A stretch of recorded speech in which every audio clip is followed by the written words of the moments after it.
हमारा मन ही हमारी बात नहीं मानता तो दूसरे लोग कैसे मानेंगे। अपने मन को संभाल लीजिए, सब ठीक हो जाएगा। अपने मन को प्रभु के चरणों में समर्पित कर दीजिए तो आपको पत्नी दिखाई ही नहीं देगी, उसमें आपको जगतपति दिखाई देंगे कि मेरी वासना की पूर्ति के लिए मेरे प्रभु इस रूप में आए हैं। वह आपकी बात क्यों माने? क्या आप अपने गुरु और भगवान की बात मानते हैं? अगर मान लें तो सब भगवत स्वरूप है और कोई है ही नहीं। राधे राधे। संत तुकाराम जी को किसी ने 4-5 गन्ने दिए और वे उन्हें अपने घर ले जा रहे थे। रास्ते में कुछ बच्चों ने उनसे गन्ने मांगे तो उन्होंने उन्हें गन्ने दे दिए। वह केवल एक गन्ना लेकर घर पहुंचे। उनकी पत्नी के पूछने पर उन्होंने बताया कि उन्होंने गन्ने बच्चों में बांट दिए। इस पर उनकी पत्नी को गुस्सा आया और उन्होंने उस बचे हुए गन्ने से उनकी पिटाई कर दी और वह गन्ना टूट गया। तुकाराम जी ने कहा, चलो अच्छा है, गन्ना तोड़ना था, टूट गया। उन्हें बिल्कुल भी गुस्सा नहीं आया। भक्त लड़ाई नहीं करता, वह तो केवल कृपा करता है। अगर आप ये सोचते हैं कि आपकी पत्नी आपके अधीन चले और आपके अनुकूल चले तो वह ऐसा क्यों करे? वह आपकी नौकर थोड़ी है। जैसे आप पुरुष शरीर में जीवात्मा है, वैसे ही वो स्त्री शरीर में एक जीवात्मा है।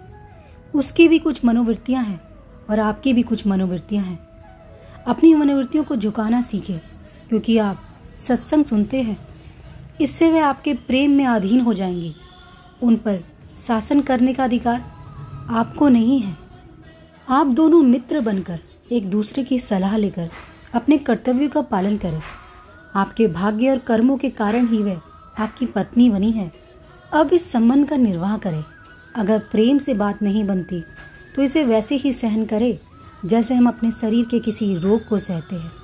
आप ऐसा मान लें कि प्रभु ने आपको प्रतिकूलता देने के लिए ही उन्हें भेजा है। इससे आपका भजन बनेगा और प्रभु के प्रति भाव बनेगा। अगर ऐसा नहीं किया तो आप एक ही घर में रहकर एक दूसरे से द्वेष करेंगे और अंदर ही अंदर जलते रहेंगे। गाड़ी 2 समान पहियों से चलती है। अगर एक भी पहिया छोटा हो तो गाड़ी पलट जाएगी। अगर आप ऐसा सोचते हैं कि वो आपसे कम है या आप पुरुष है तो आप कोई बड़ी चीज है, तो ये गलत है। जैसे आपका जीवन है वैसा ही जीवन उसका भी है। यदि आप में कोई गलत मार्ग की तरफ चला जाता है तो दूसरा उसे समझा सकता है, उपदेश कर सकता है और थोड़ा शासन दिखा सकता है। पर ऐसा नहीं कि वे हमेशा आपके अनुकूल ही चले, क्योंकि उनकी भी तो अनुकूलता है और उसका भी तो महत्व है। तुकाराम जी की पत्नी उनके साथ प्रतिकूल व्यवहार करती थी, फिर भी उन्हें तुकाराम जी से पहले भगवत साक्षात्कार हुआ, क्योंकि वो प्रभु के भक्त की पत्नी थी। वह कभी भी तुकाराम जी को भोजन खिलाए बिना खुद नहीं खाती थी। तुकाराम जी दूर ही कहीं बैठकर भजन करते तो वे उन्हें ढूंढती रहती थी। एक दिन उन्होंने तुकाराम जी से कहा कि मैं तुम्हें ढूंढते ढूंढते थक गई हूँ, मैं कैसे जानूं कि आप कहाँ हो? तुकाराम जी ने कहा, चौराहे में जाकर कान लगाना, जिधर की भूमि से सुनाई दे विठल विठल, उधर चली आना, मैं तुम्हें वहीं मिलूंगा। ऐसे महापुरुष थे तुकाराम जी। जहाँ उनके चरण पड़ते थे वहाँ की भूमि बोलती थी विठल विठल। एक दिन तुकाराम जी पहाड़ में बैठे भजन कर रहे थे। उनकी पत्नी उनके लिए भोजन ला रही थी तो एक बड़ा बबूल का कांटा उनके पैर में लगा। अब उनके लिए चलना मुश्किल हो रहा था और उन्हें बहुत कष्ट हो रहा था।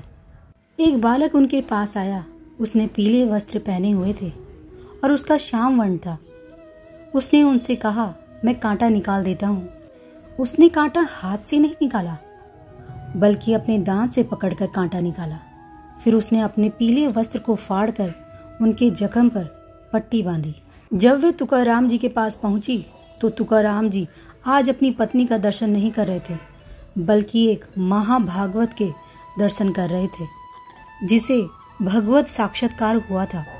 उन्होंने तुकाराम जी को बताया कि मेरे पैर में कांटा लग गया था जिसे एक सांवले बालक ने निकाला। तुकाराम जी ने उन्हें बताया कि वह स्वयं ठाकुर जी ही थे। ये हमारे प्रभु का स्वभाव है।